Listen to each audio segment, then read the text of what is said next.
don't know. This person is an F1 student, right? Was admitted in F1 status, duration of stay. That's what you should have in your passport. Why is that ever more important now that you check that out? So you can print your I-94. You've got to have your I-94.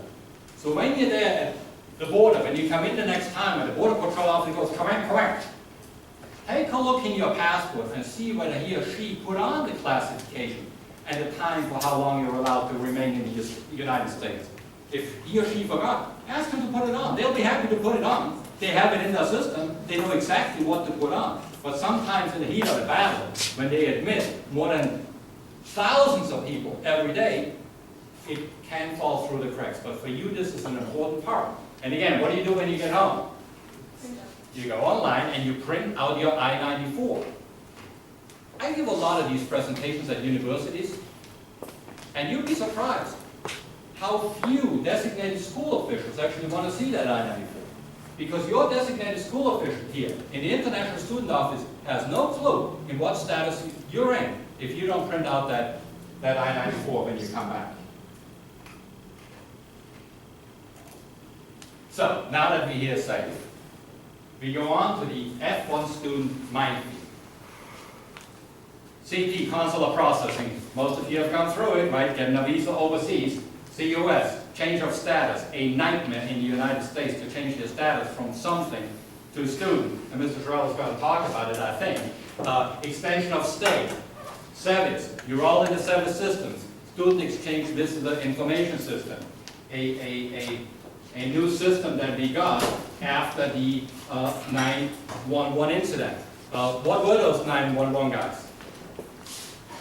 Other than being terrorists.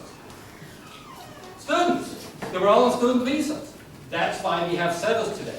Every school now checks what's in the SEVIS system. Every student is registered.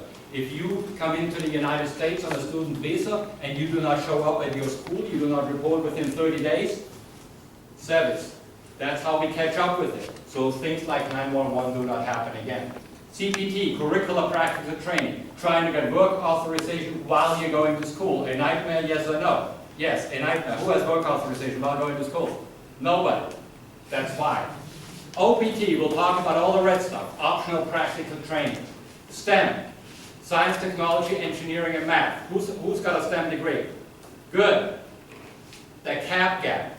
A blessing for H1B workers and for students. We'll talk about that, and then of course that 90-60 rule.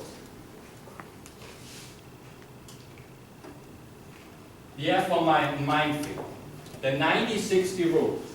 This is something you need to remember.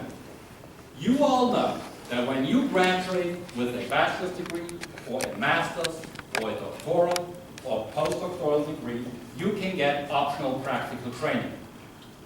When can you apply for OPT? Well, you can apply 90 days